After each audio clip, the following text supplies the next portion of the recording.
So one thing to keep in mind is that just because you have an issue doesn't mean it's not something that God wants you to have. God is not going to heal everything in your life. So in my study of people with ADD and ADHD, one thing that's true about us is that if we're not interested in something, it's very difficult for us to accomplish it. But if we're interested in it, we'll eat it up, we'll chew it up, we'll process it quicker and faster than anybody else. We'll be obsessed with it. Like that new game? Yeah, exactly.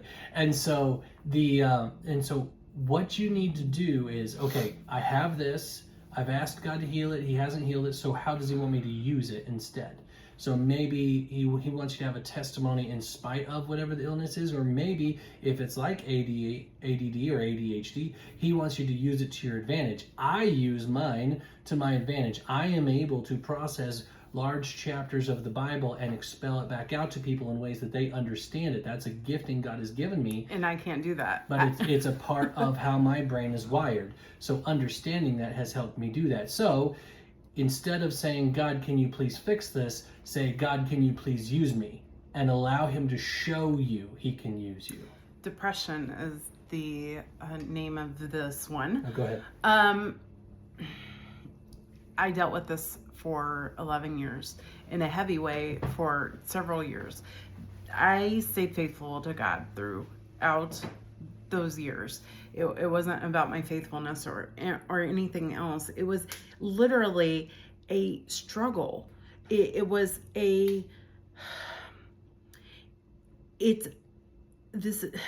Again, now on this topic, I will be a little more careful because it is very sensitive and very misunderstood, because before I experienced it, I even thought, oh, you can just pray that away. No, it's not something that you can pray away. Can God deliver you? Yes, he can. Did he deliver me? Yes, he did. I will come back to that. But the depression wasn't a constant, I wasn't constantly, like, my mental state wasn't constantly down. I had moments where I was down, if that makes sense. But I wasn't living in a down thing. I was living, recognizing that God was still good, recognizing that these worship moments, like all of these things. But I had the physical response of depression as well. So I had no energy. I wanted to sleep all the time. I just really struggled physically more than mentally. And some people struggle more mentally than they do physically. If I had to work a 40 to 60 hour a week job while I was depressed, I would not have been able to do that. But others that struggle with depression can. So there are different aspects to it, but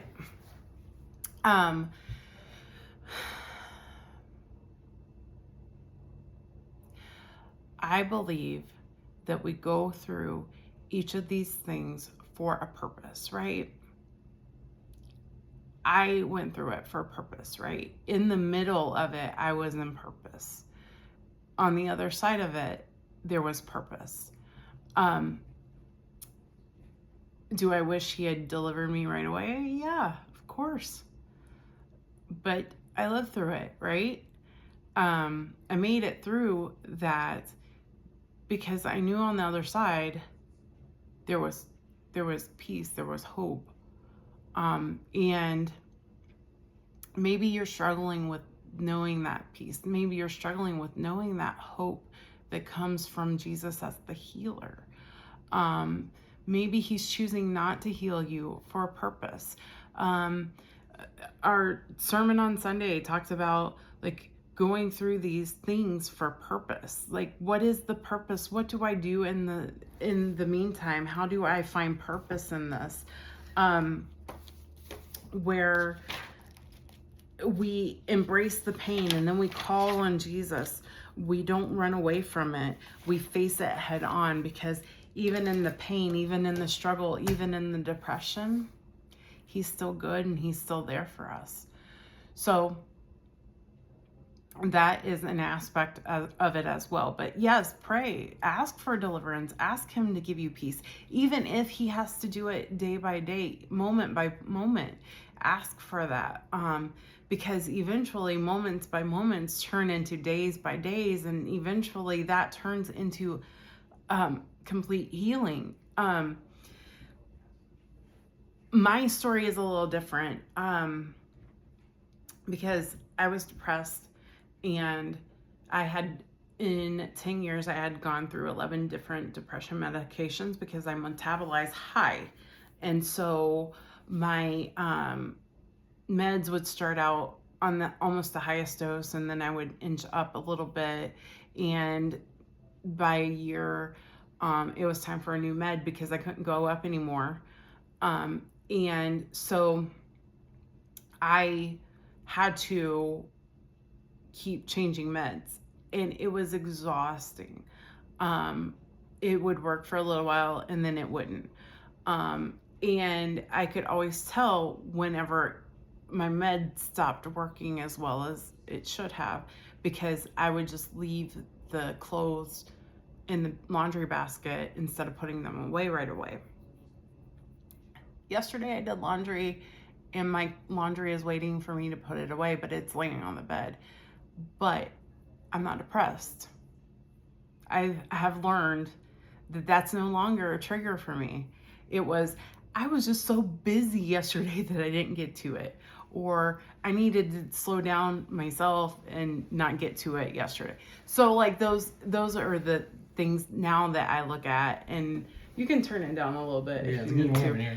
I've been freezing, so what happened is that I had started the Ozempic shot, and I went up and I jumped up too much, and it made me sick. So I had a stomach bug on top of it for a couple days, and while I had that, I wasn't taking my meds because like you're getting rid of your medications, right? So I was like, I'm not even gonna bother, and I never took meds during that time, anytime I was sick.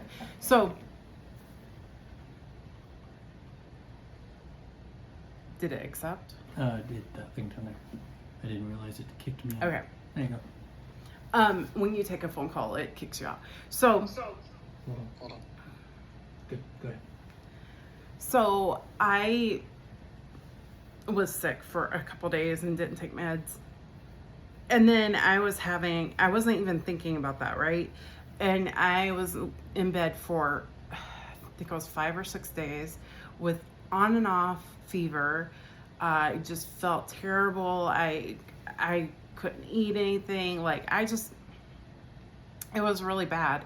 And like afterward, I was just like, oh, I need to start taking my meds again, I guess. And then like a couple of days after that, and for some reason I didn't take them. And then a couple of days after that, I thought, wait, it's been another week. It's been 2 weeks since I've had medicine, and I feel incredible. Like I had energy like crazy. I felt like a new person, like out of the blue, right? And so then I was thinking about this. I was like, okay, I'm not restarting these meds because I don't think I need them anymore. And then I realized I had detoxed all my meds. My whole system had gotten reset, and I was no longer depressed. I no longer had depression symptoms at all. Literally, they all disappeared with the medication being out of my system. It felt like I had been delivered from an addiction. We need to be clear, this is not an endorsement just to go on a whim and eliminate whatever medication is in your life. I wasn't there yet. Okay, sorry. TikTok will nail you. That's the only reason why I'm saying that. Go ahead. So, he already covered what I was actually going to say. But I hesitated to go to the doctor because I was like, oh no, what is she going to say? But she was really great, and I told her my story, and she was like in full agreement with me whenever I was saying, for me, this is not for anybody else, but for me, I felt like the medications were keeping me depressed. Like it was literally doing that to me. It was keeping me hindered. So she said, literally, she had never experienced anybody else having that experience. But she was very happy to see what had happened. And that was after a month of being off of medication. The next time I went in, we did the typical depression questionnaire. And she was like, you don't need to do this anymore. We're not doing this anymore. If you ever experience any more symptoms, you know what you experience, so you can tell me. And so we don't ever do that anymore because I don't have those symptoms anymore because God delivered me. And it was just out of the blue. It wasn't a thing. There was nothing that led up to it really. It just happened.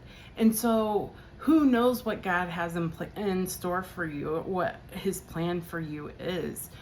Maybe he's taking you through this journey for a purpose. And I mean, like, obviously it is a purpose. There is some purpose to it. If nothing else, then for you to depend on him fully instead of depending on yourself. So let's see. Sometimes God chooses not to heal for reasons. And sometimes we don't even understand those reasons.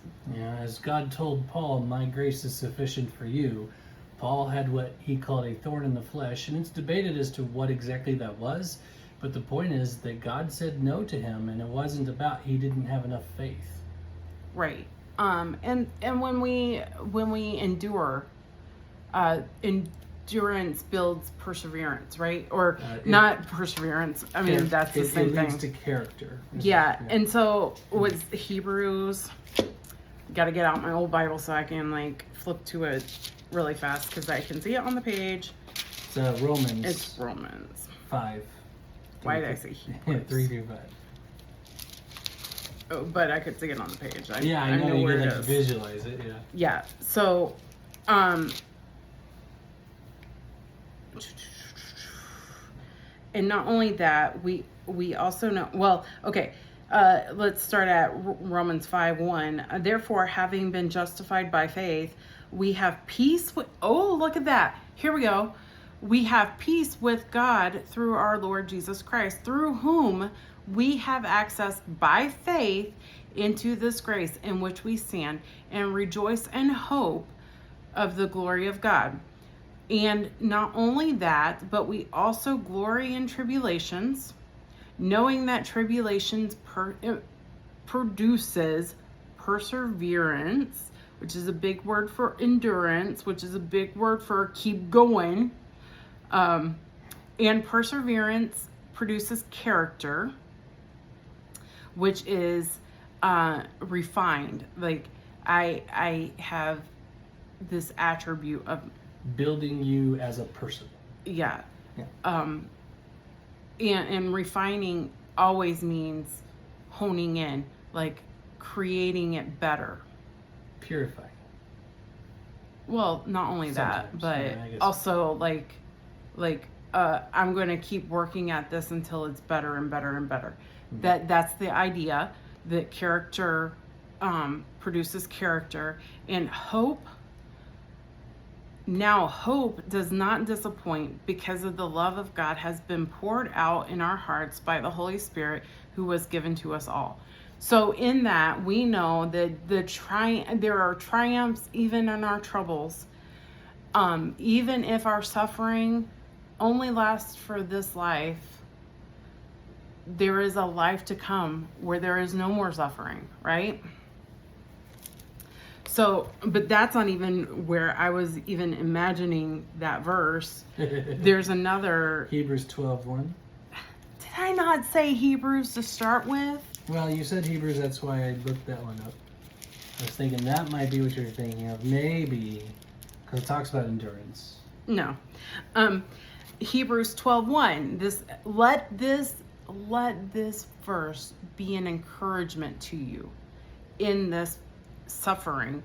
Is therefore we also, since we are surrounded by such a great cloud of witnesses, let us lay aside every weight and sin which easily ensnares us, and let us run with endurance the race that is before us, looking unto Jesus, not to ourselves, not to our troubles, not to the conflict, but we're looking to Jesus. He's the author and the finisher. He is the one who created, wrote the story, and did the thing, creating and finishing, completing our faith, who for the joy was set before him endured the cross, despising our shame, and has sat down at the right hand of the throne of God.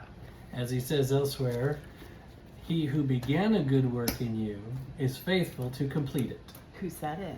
Paul. Good job. Oh, did you just quote a verse? I did, without the reference. That's what I usually do. That's me too. But, so, in all of that, there is peace, right? There is this shalom, this gift, this glorious gift that comes from who Jesus is. Not just something that is given temporarily, but it can and is ours for eternity. Once we accept Christ, his peace is an instant gift, and it goes with us throughout our lives. Whether we need that type of peace or other aspects of peace changes as we walk, right? But yes, the peace I give to you was John 14 reference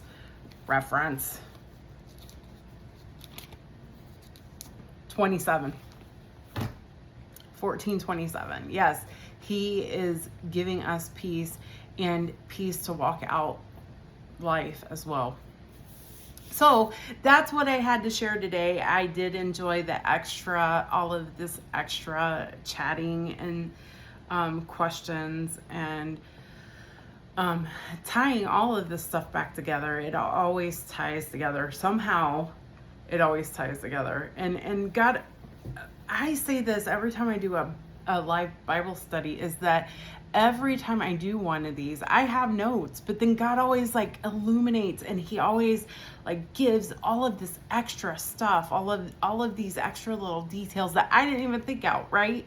That's the Holy Spirit activating for you, for your benefit, for my benefit as well, but for your benefit, for your growth. And that's what the Holy Spirit does. And I am so happy that he did not leave us today, that he was here. And remember how, maybe some of you are not going to remember this because you weren't here whenever I got on, but I prayed that the Holy Spirit would be with us and that he would do this thing. And that is exactly what he did today. You know why? Because we are honoring him, and we're turning this back to him, where we were wanting to know him deeper. And that's what he does whenever we ask him to help us know him and his peace.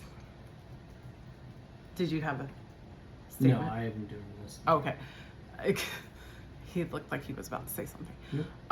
So I do have some time, so if you guys want to chat about something else, then throw that in there. Was that sigh for me? I'm just working. Drinking my coffee, so coffee and Jesus. Today is going to be a coffee and Jesus kind of day. That's what it is. Until I have to cut off my caffeine at 2. So I have 30 minutes to finish this. I had 2 cups of hot coffee this morning, and then I had this whole iced coffee, but I brew a pot of coffee and put it in a pitcher and stick it in the fridge. So it's my coffee. So I can determine the concentrate, but I have been like super, I use this term lightly, addicted to Dutch Bros. Like, you'll see some of my videos, but and their drinks usually have like 3 or 4 shots of espresso versus Dunkin' that has typically 2 and Starbucks that might have 2. So like it's usually double. But yay, I am so proud of you, Butter. No, see, that's the problem though, is you're probably drinking crappy coffee because crappy coffee needs all that. I mean, I can drink coffee without anything. I could drink coffee with just a little bit of creamer. Like, I'm not big on black coffee, but it depends on the coffee itself. So, like, that's a whole nuance of its own. Oh, we did too, Refiner, and I have been a regular. We got it in March, and they do know who I am.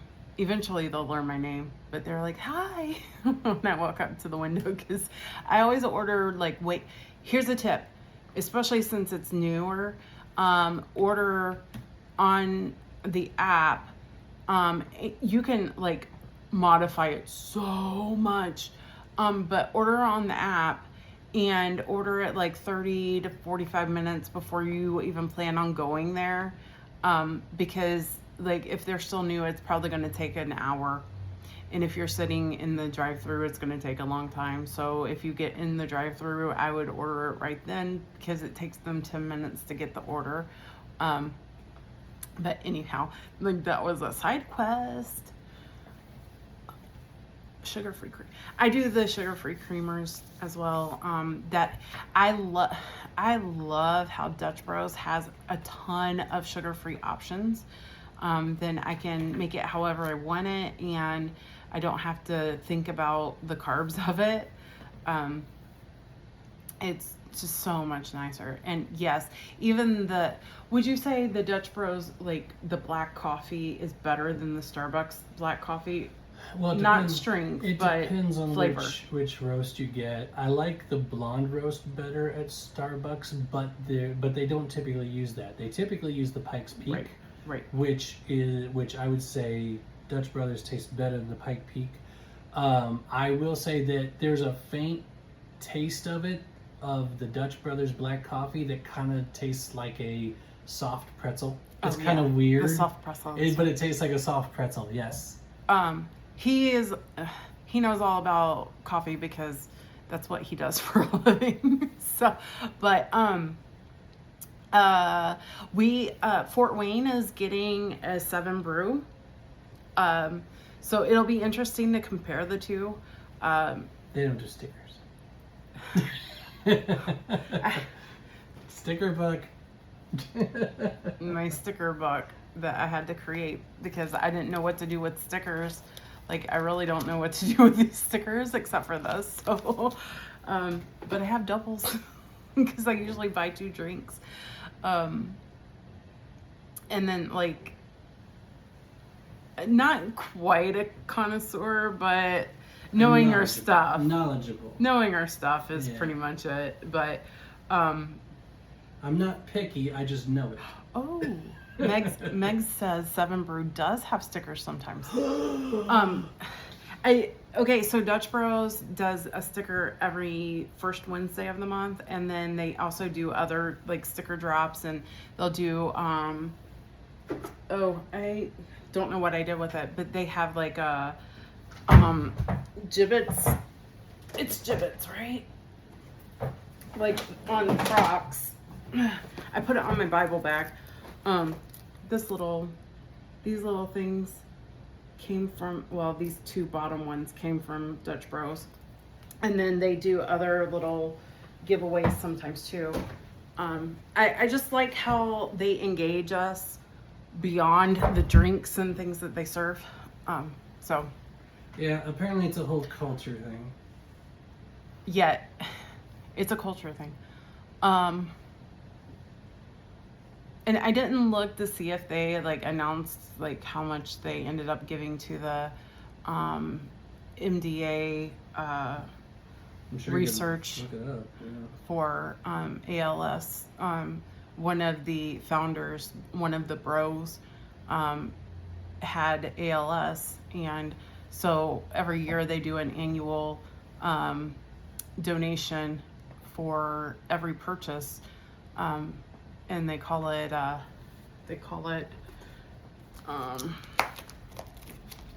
Drink One for Dane.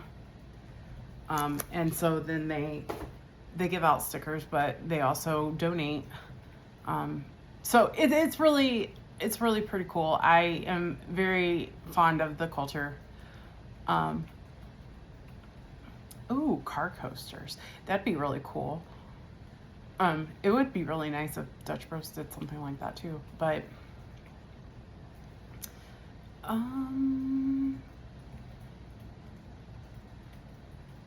yeah, so I also joined like Facebook groups for Dutch Bros, like stickers and something else. And if you use the app, then it also like will send you, typically though, people on the Facebook groups announce it before the app does, but the app will send you a notification that says, hey, sticker drop or whatever. Okay. So PH, let's address your question now, because I was like, ooh, I need to go back to that. So can anyone join a ministry to minister? Because I honestly feel this calling to minister and to help. Like ministry, you got different aspects here. Like, so serving would be like you like serving in a ministry inside your church. Like, I would say that would be a good start. Yeah. Going to your church and being like, how can I serve others, right? Yeah, you shouldn't assume that you should be in charge just because you like the idea. Oh, it wasn't that. No, I know. Like if you're feeling called to ministry, your first step is to go serve in your local church. You need to learn from people who do it. Serving in your local church will also help you decide, hey, is this really for me? Like, because we often like the idea of something, and then whenever we practically do it, that idea all changes. So I would recommend like getting involved in some ministry that interests you at a church, and then going from there, and seeing what God may want you to do. There are some people in the church that literally they are janitorial staff, or they are, I'm going to fill in a gap wherever it's empty. You know, they can jump to all of these different ministries and help wherever it's needed. There are people in our church that we know, like if we have a gap in a kids ministry thing, that we can ask that person, and then that person can also be asked to do something else or this other thing or whatever. They can fill in these roles. And so like it's important to establish what you are good at serving at first. Can you move that vent cover over there, because it is literally blowing on my feet and making my toes cold. Yep, I got you. This is probably why I've been cold all day, because I tend to sit here like most of the morning. So yeah, starting as a lighting director, like that's a good start. Let's see. Sometimes you start as a door greeter. Can you handle people? Yeah. You know? Yeah. Or, like ministry for people who don't like people is not going to be And a door greeter. No, you can mow the lawn or something. You know? Mow the lawn, or taking up the offering if your church still does that, which Most do. but bigger churches have gotten away from. Find out if your church has a security team. Maybe you just walk around and keep people safe. Yep. So like there's a lot of different things.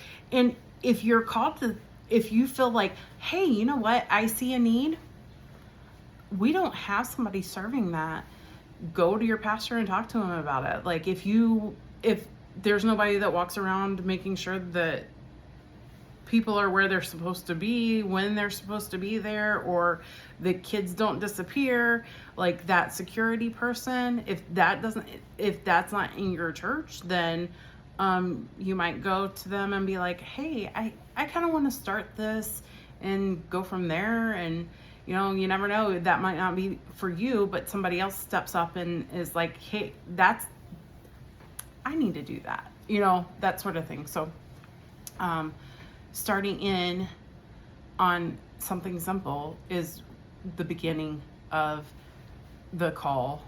I grew up in church. My uncle was my pastor, so like I was always like a part of something. So I don't have like a marked, this is my first step into ministry type thing. You just did what you were told to do. No, I just did whatever. Like, but whenever holding the bulletins. Sorry, go ahead. But whenever we moved to this church as adults, the first thing that I did, the first thing he did was he went to the children's pastor and said, hey, I have worked with kids in the past. I XYZ, is there a place for me in the children's ministry? And there was. And then what I ended up doing was jumping in as, because he was given a book, a booklet for his lesson plan, that was like homemade. And I looked at it and I was like, this is a mess. This has like nothing. And it bothered me. And so like, I was like, I can redo this. Actually, that's what I did. And actually my first job, because he didn't have a teaching spot open, was to stand at the door and make sure the kids didn't leave. That was my first job. That's true. Yeah. But so my first thing at this church was to overhaul his lesson plans. I had never done that before, but I was like, this is a mess and it needs to be taken care of. So I can't believe you're handing teachers this. People who had no experience were getting this. And I was like, this needs to be fixed, especially at a church that size. Because there were 3 services at that point even. And so I was like, we can't be doing this. And so that was part of like my start at this particular church. Hi from Indiana to Alaska. That's a long hike. Hi Bible Talks.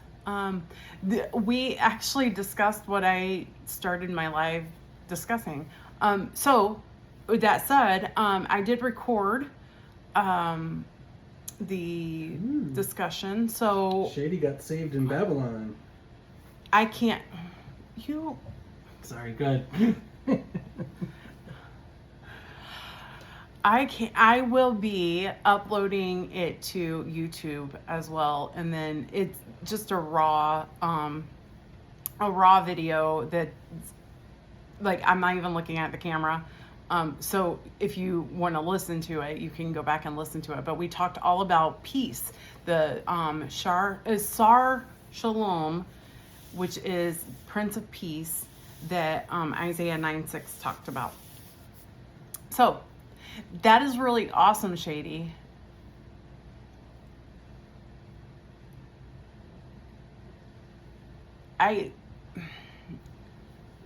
If the Lord wills it, and if the Lord tarries, and if there's any peace in the Middle East, I'd like to one day go to Israel, but it's not necessary. But that it would be really cool to be in that area and just have that experience. Well, you will one day, either before or after the resurrection.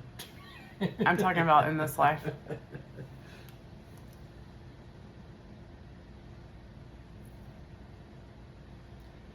Well, and the word of the Lord is not for us to trap up for ourselves. We shouldn't heap up the treasures, right? We again, blessed to be blessed, to give it out, and that's exactly what. That's why the Holy Spirit teaches us things, is so that we can turn around and teach others. And so, I think a lot more people could be teaching that don't. I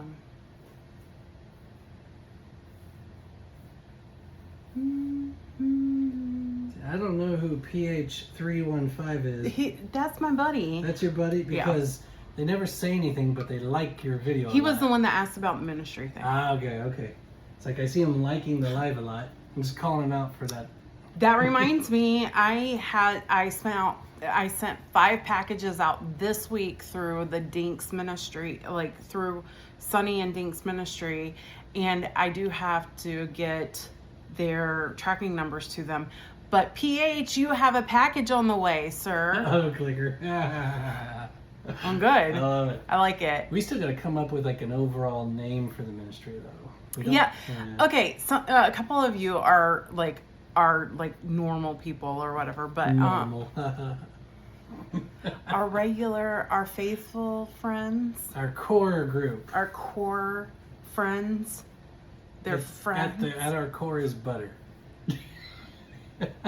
Sorry, I had to. She's a refined normal. Look at that, she typed in the chat. Yeah, normal. I mean, you are. You guys are. There's quite a few of you. Humble Giant is in here too. Like he's always around too. Likes to join my chat or likes to join my lives. So like that is something that we were talking about is what do we call our ministry? Like besides Sunny and Dinks the puppets, like we don't have a ministry like name. And this week, like actually today, we are filing a DBA, doing business as, and so we kind of need to come up with a name for the ministry, but we have not done that yet. So if you guys have ideas, then hit me up with some ideas. Well, it's bigger than just puppets though. Dinks is mostly puppets, but he does some live Q&As. He does live Bible studies as TC. Then obviously I do minimal Sunny, which are usually not teaching videos. But then I do these teaching lives. So I'm not sure. We were kind of like debating on this because it's bigger than just the puppets, but then the puppets are the face, if that makes sense. Yeah. So we're likely going to have multiple DBAs anyway, at least for the sake of processing finances, because anything that people want to do, they'll assume it goes to Dinks the puppet or something like that. And so we'll have multiple names, but we do need an overarching ministry name. And we just haven't really found anything that fits everything. The puppets. Just the puppets. The puppets, like the Ohio State is the surname. The puppet pulpit. That's an interesting idea. Yeah, so we're literally taking suggestions too, like pulpit puppets. One of our I'm just a pulpit puppet. Sorry, go ahead. One of our ideas was what was it? Now I can't even remember. Oh, felt faith. Felt faith. Like you felt the faith, and he's made it felt. But since then there's actually a TikTok channel that is puppets that came up. It's called Felt and Faith. So now I kind of want to get away from that. Okay. Yeah, they're not. Guys, get away from the puppet idea. It does not have to mention puppets. It's okay. Well, I'm saying get away from the puppet idea because there's so many that are on there. Kelly K, mentioned possibly inviting Dinks on as a guest or co-host. Did he actually mention it? Because He mentioned it when he was when Mike from True Christian was with him. okay, I don't know if he mentioned it since. it is in the works. So be assured that it is coming. It's going to take a while, but It's going to be a bit. Rod and Staff. That's interesting. That's interesting to me. Dinks bracelets. Bracelets are a new thing. I was thinking about maybe like canvas bags too. Anyway, but no strings attached ministry. there probably is one. NSA. That's a classification for dating. Yeah. But yeah, so but Kelly and True Christian Mike, Mike has had Dinks, right? You've been on with him once before, right? when we did the election coverage. Yeah, Okay, he didn't do it as like not as Dinks. a It was Bible STC. thing, yeah. Yeah. But they're both going to be doing that. Kelly, we had a discussion with him recently. Yeah, there's a lot of ministries called No Strings Attached. At the end of June, we are going to be guests on a radio show. Yes. Um, It's called The Silent Witness. It's on a local station in Cincinnati. Apparently, they air every Saturday from 8 to 10 p.m. Eastern, Eastern time. Yep. but that's Cincinnati. So, Yeah. So we're gonna be guests on that. I'm going to find out if he streams the radio program so that people can listen to it if they don't live in Cincinnati. And it's not a podcast No, it's type not, it's radio not visual show. at all. Okay. No, it's only audio. Yeah. So, like, there are some cool little mashups coming. My buddy over here, Bible Study Daily, and I have been discussing having a live together, and we just have not done that yet. But at some point, when her life settles down a little bit, maybe we can do that. And then, what else? Like, who else have you been a guest with? Oh, well, I do a lot of minor ones. I don't really tell anybody no because, I mean, everybody needs to start somewhere, and I want to support everybody. I was on Voice of Truth, which is on Daystar Television. That was actually a television interview. So Dinks and I did that one, which you can look that up on YouTube pretty easily. There's that, and then Dinks has done videos with TC's other puppet friends. Mm-hmm. So they've done like joint songs or whatever videos. So Miles and me and Piper, Piper's encouragement or Piper's Positivity. Piper's positivity. Jasper and you, not Jasper. He's not Jasper. It was Jasper. No, it's Miles. Before. Miles and you, yeah. So like Mm-hmm. he has this core group of puppet friends, and they're friends in real life, and they're constantly talking to each other, and so they have done some videos together as well. It's probably time to do another Dinks and Miles video. Maybe so. So He hasn't put out a lot yet though, because Yeah, he's 'cause got a baby. and he's working on some stuff for Faith Channel, some Mm-hmm. TV show aspects. Was really, really cool to see him doing that. I first saw Dinks when a friend shared his video to me about a pastor we used to watch. Okay. Very cool. Yeah, we get a lot of like Dinks devotion for Christ. It's not just Dinks. How about unscripted faith ministry? No.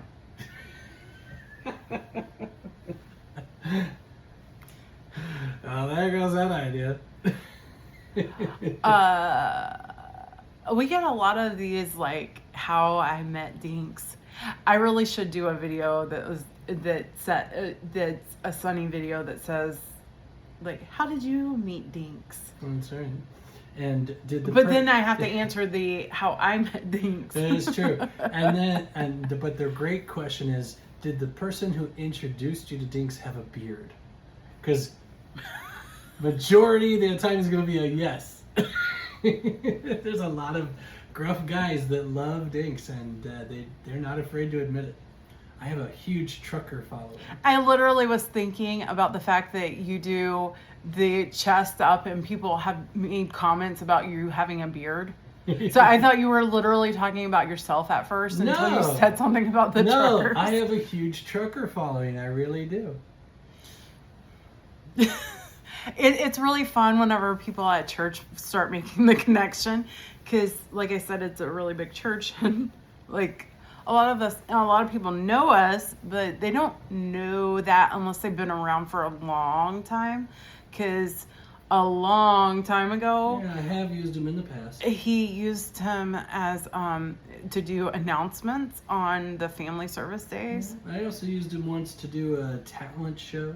Yeah, That was about it, yeah. So he's done different things, like he did stuff in hallways during Harvest Party and things like that. Because he had a walking puppet stage. Yeah. So they're throwing the suggestions at you there. I only see one new one. There was the one above too, but she said, I think unscripted is taken. Yeah, because it was in response to you saying that. Oh, I know.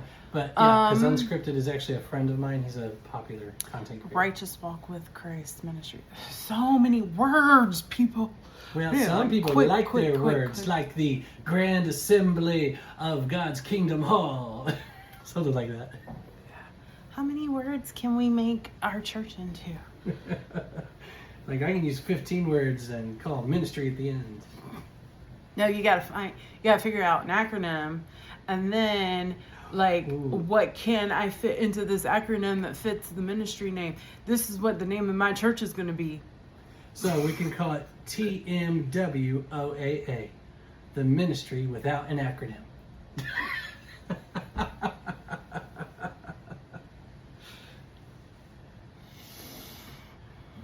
You guys heard that, How right? would you use Dinks as an acronym? What would you use X? So, X-ray, xylophone, where are you going with that? It could be EX. Devotion and new X-rays. No, I don't need it. I haven't had one. I don't even need a new one, no. There's probably a filter for that. I'm sure.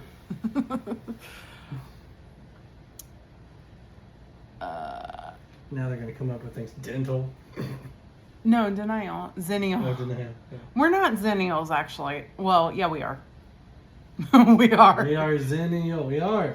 So, that's right. So we are zennials. We fall into that category. We're not millennials. That's right. Devoted information now, zennials. So what does Sunny mean then? Super unique. Nice, yeah. nice, yeah. That's all I got. Oh, she laughed. Thank you. They're new. Hey, new person. Hi. No, my glasses. Oh. Hey, he's like going off the deep end over here. Like, I don't know. I don't know. Like,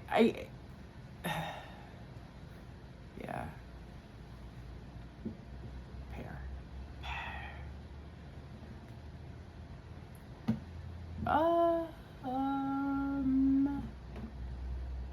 Yeah, anything else you guys want to talk about? Yeah. I have time. How about them Cardinals? Oh my gosh. I should have picked a better baseball team. You should have. That was your own fault. Should have done research first. I mean, we did win, I think. Puppets and people united in Christ. Puppets and people united. That's puck. Puck. Puck. Paw puck. That's what that is. Paw puck. What's your ministry name? Paw puck. Yeah, Cardinals. But do not get that confused with the Cardinals football team. No. Aw, I am very glad that you're breaking religious bounds. And seeing Christianity for what it should be. So are puppets like the new thing? No, puppets are like old school, not cool. I don't know. Puppets are kind of coming back a little bit thanks to social media. Like, people have always had these puppets and like have done things, but not like been able to know about it. One thing I thought would always do well is maybe is kind of a brain relaxing channel is do a flannel graph channel. Like, but you'd have to have like a whole set flannel. to do it. I have the flannel, Yeah. but I don't have like the other parts. You'd have to it. have a lot more than what you have to really make it work. But I think, like, because like the low tech stuff catches people's attention. I love Jeff Donald.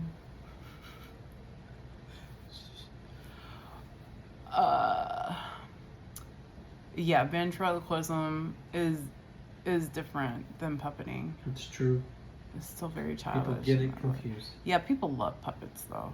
They pretend like it's stupid and lame, but they love puppets. Salvation and devotion. Okay. She's still trying for names.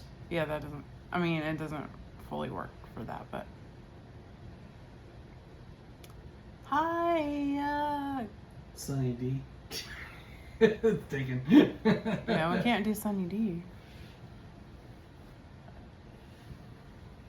Puppets aren't only fantastic whenever They're done well. they're done well and whenever they see.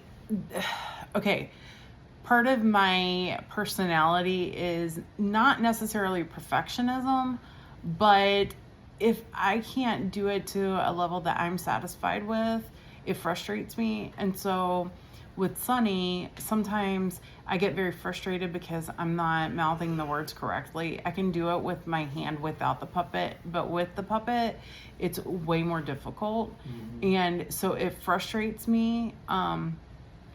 And so, like, then I see these other people that are bad puppeteers and doing it, and then it drives me nuts.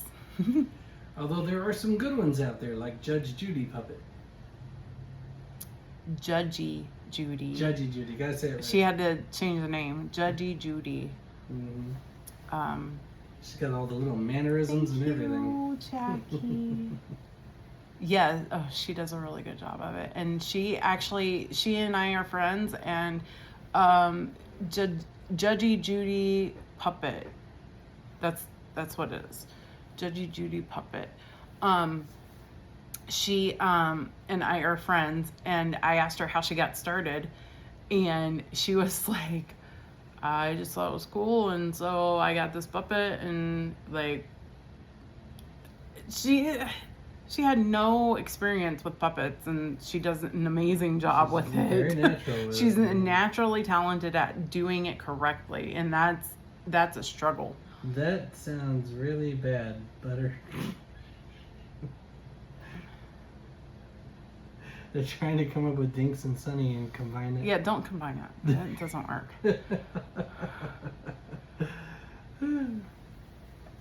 Yeah. So, and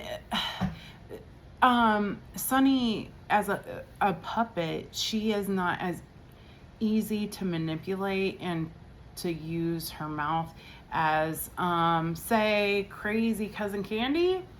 I know that's Butter's favorite. You need to do more with her, I guess. Favorite puppet of ours.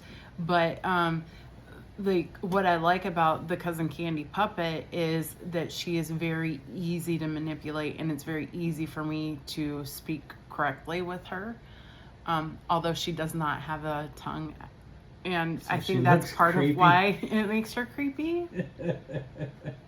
But but I did buy some stuff to make her tongue.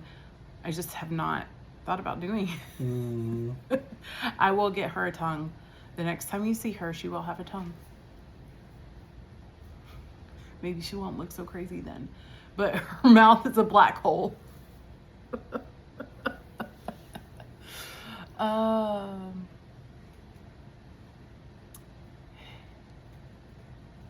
Okay, if you want creepy and weird and uncanny, I have to suggest a person called Maylie, Malie, and some of you may have seen this because she is like very, very popular now. Finally, I love her roadkill fox puppet called Estelle. It's like her alter ego, basically. She, hi, I'm Estelle. I love Estelle. She's my daydream. You have to check her out, Malie, and watch some of the videos. They just crack me up. She has this shtick that is two things that make me happy right now. It's great. We call Dinks's puppeteer traveling companion, so we call him TC, because he does not reveal his name.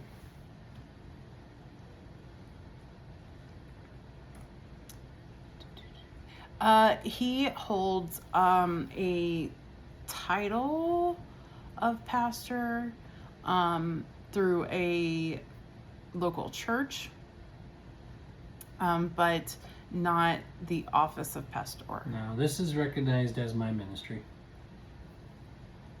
So it's basically a certificate stating we recognize that you're doing God's work through this ministry and we support you. That's pretty much what he is at now. We used to have credentials through the Assemblies of God, but we stepped away from credentialed pastoral ministry. Holy Nope. Not a fan. No, I haven't heard of it. So Holy Nope is he'll take some clip of something that he considers weird or ridiculous in Christianity, and then he'll pretend to go sit in the congregation, and then when it does the weird thing, he'll get up and walk out and say nope. And oh, I have seen that. yeah, and so we are aware of each other, but my problem with Holy Nope is that the majority of his platform is based off of making something he doesn't agree with. And while sometimes, like Elijah, that makes sense, other times he's literally just laughing at people who I would actually agree with. And so, like, if your entire ministry is just laughing at people, that's not really a ministry. Yeah. That's why, like, there are a couple of videos that, what was his name? Taco has done that I am not happy about. Yeah, I love Taco, but he talks out of things he does not know. Not just that, but you're making fun of the things of God that we do have biblical evidence for. Yeah. So he can be rude. It's a come and go type thing. Would it not? So it would not be inappropriate to refer to Dinks or his TC as pastor.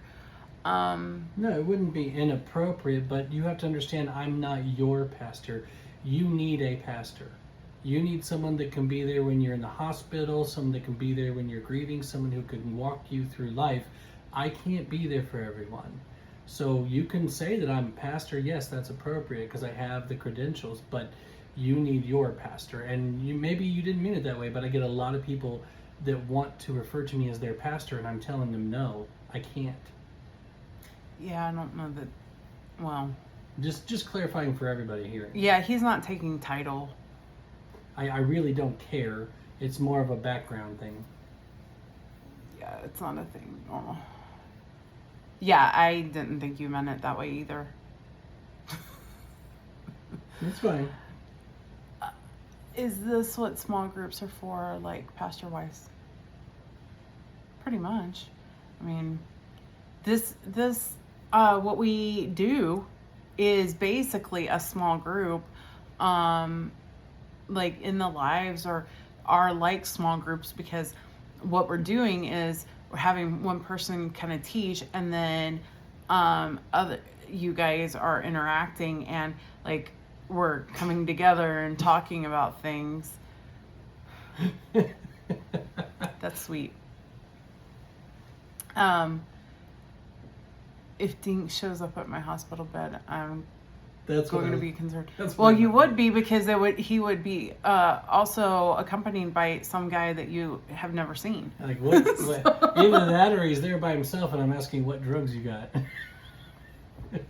How did he get there? Yeah, I don't remember what else I was saying. So. Small groups or whatever. But yeah, so small groups, though, the benefit of small groups in like real life is that you can like literally get to know each other very well. Yeah. You know details about people, and the fellowship, it is aside from not just spiritual stuff. And so I do recommend that as well, finding a group of people to meet with, and that way they can pray with you, and then they know what you're going through, or they can look at you and be like, so what's really going on? Mm-hmm. How are you? And then whenever you say I'm okay, then they can be like, are you really? And then go from there. Because that has happened to TC quite a few times. Yeah. The Felt Pulpit Ministry. I like small churches and not concert halls. Ooh, grace okay. On display. Nice. We go to a large church that's not a concert hall. We through the years, we've had different social circles in that group, and it's astounding. It is so amazing. On Sunday, I went to first service because our daughter was serving in the nursery. That was her first Sunday doing that. So I went to first service. He went to second service. But going to first service was kind of funny because, like, typically, and I'm not saying this in a negative way, but typically first service 9 a.m. is the older crowd, so they're less energetic. It's more calm. Same music, same everything, but the crowd is not as energetic and it's not as full, obviously. But it's really funny because first service, like years ago, was like, again, that older crowd, and now the people that were serving with me in second service or first service way back are now going to first service themselves instead of second service. So I got to see people and be like, oh, so you've switched services. It's interesting. But then it gave me time between services to actually have conversations and see people that I wouldn't normally see because they don't get up and socialize, or they have their people that they talk to, and I'm not usually in that social circle. But I know a lot of people because I did ministry for so long there. And so I saw somebody sitting up in the bleacher seats, and I was like, and then I went up and sat in front of them and started talking to them, and I was like, so it's 5 minutes before second service starts, right? Why are you hiding? Like, they're not hiding, but they're just sitting there in plain sight. They're not interacting. And I'm like, see, I'm forcing you to talk to somebody. So, but at the same time, we've had many deep friendships at our very large church. And most of that was surrounded by being a part of a small group. or being a part of ministry in like stepping in and serving someplace, or like making sure I remember detail about something that's happening so I can go back and talk to them about it later. I grew up in a small church, and I will say I prefer the large church over a small church any day. We've also we pastored at a small church, and that was just so much strife and conflict. It was so hard. Everybody knows everybody. Everybody knows everything about everybody, and you're gonna hear lots of gossip. You're gonna hear lots of things that you don't experience in the bigger churches. Even with knowing people very well, I will say I didn't have any of those. Even being in ministry and knowing so many people, and even having my ear in ministry, I didn't hear stuff like that. It wasn't gossip groups and things like that in this large church. It really depends on what kind of person you are too. It does. Like if you really like that knitted group, you might like a smaller church. But if you're the kind of person that wants to get to know the church before you're integrated, if you go to a small church, you're going to be noticed immediately. Yeah. But if you go to a big church, you can slip in with the crowd and get out without anybody noticing. So it just depends on what your goal is and what kind of person you are. So we also went to a medium-sized church. So they had about 400 or 500 people. And what we noticed is that they had a very closed-minded idea of outreach. And what I mean by that is that they wanted people, but they didn't want to go get more people. So they wanted to do things old school, but they still wanted to grow. Like it really, the whole concept was weird, but the idea of deep relationships there, that I think that was more of a struggle, because like you had the lack of small groups, but you had plenty of this large group thing. So again, you had a during service, before or after during service, to connect with them, and that does not work. That does not build relationships, especially for people who are just like, I don't want to like hang out with all these people I don't know or whatever, and then they just get out the door as fast as possible. You're never going to get to know them.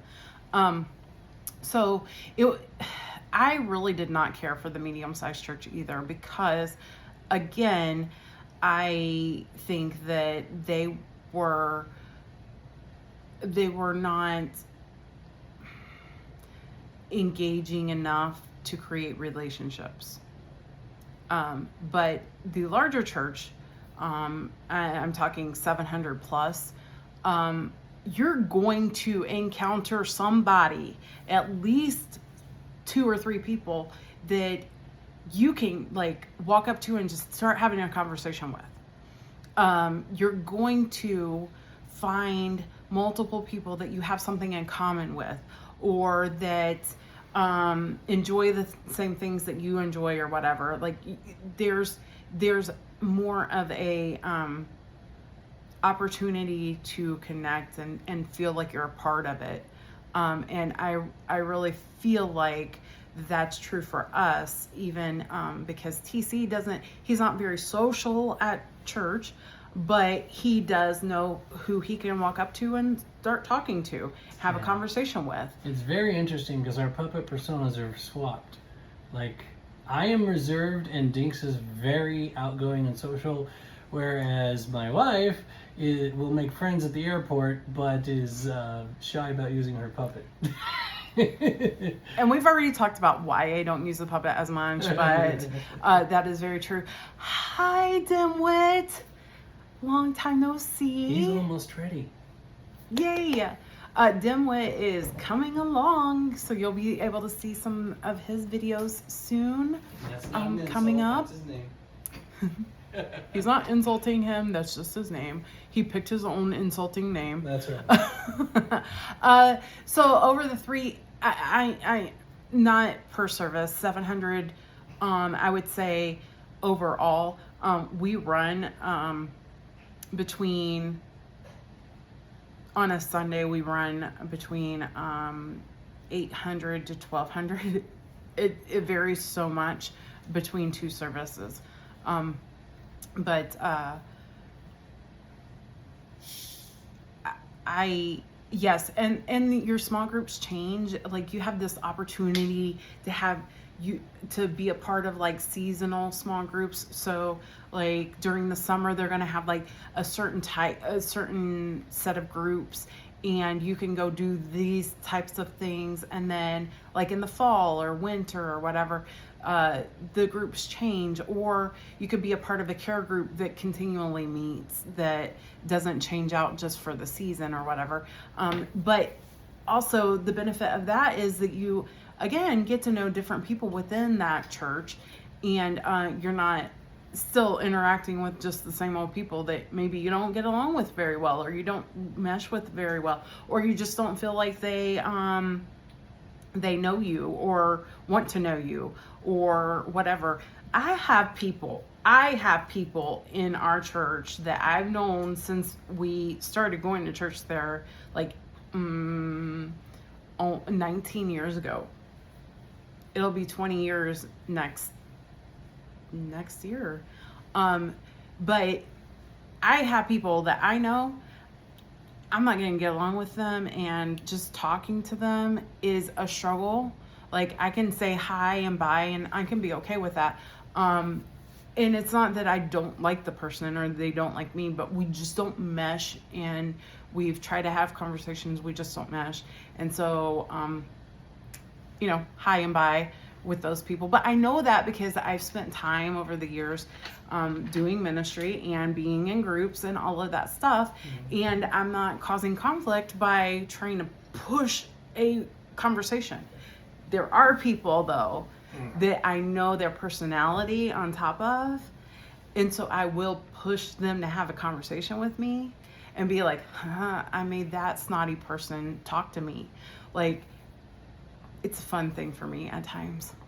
It's not negative, but I push the conversation sometimes where I'm like, you had to talk to me, because there are people in the church that, they think they're better than somebody else, or, they even unintentionally think, or act like they walk around like they're better than you or whatever. And like, we have some of those people, and I do like to push that and be like, I'm coming into your circle, mainly because I know your kids. But yeah, seasonal life groups are really great. Topics or interest groups, those are really great, because then, again, you get to know people, especially if you're a social person. If you're not a social person, then you're probably going to struggle with that. But then you kind of want a dinner group or something like that,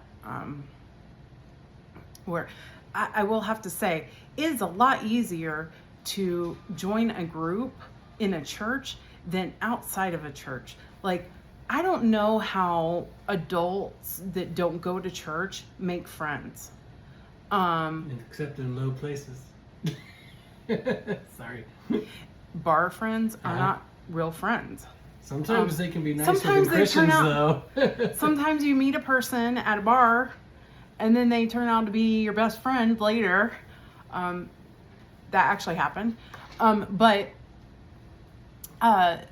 Yeah, so, like, I don't know how people actually make friends. I've questioned my best friend's sister about this. Like, I'm like, how do you make friends? Like, she doesn't go to church. She's not a believer. She's not any of that.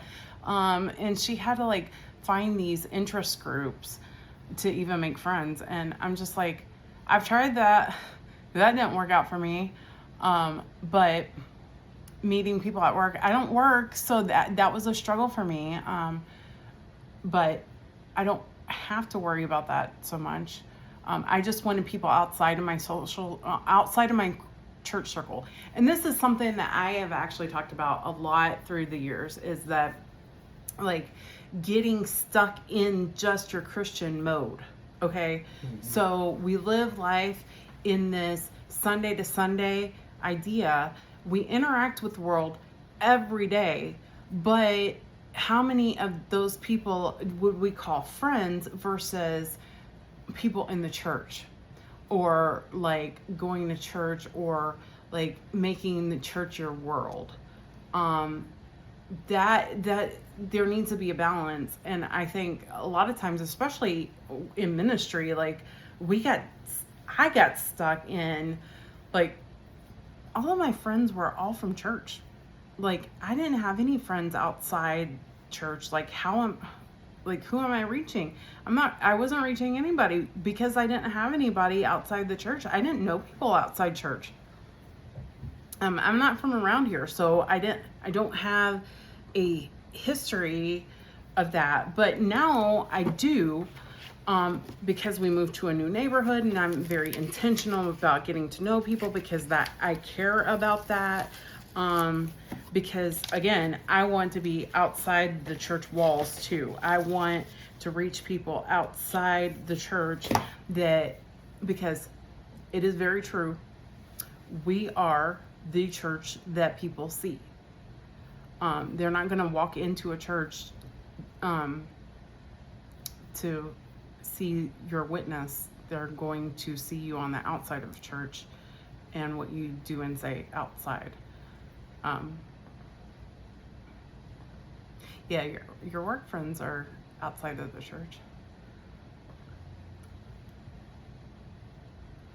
Yeah, sometimes some churches are weird like that, where they are very cliquey or whatever. And if you can't find those people, then that's most likely not the church for you. What I have found to mostly be consistent is what comes from the pulpit is what resides in the body. So if the pulpit is all about, hey, this is how you live your life, then you're going to find those cliques because it's all about this life. But if you have a pulpit that's teaching literally scripture, then people are literally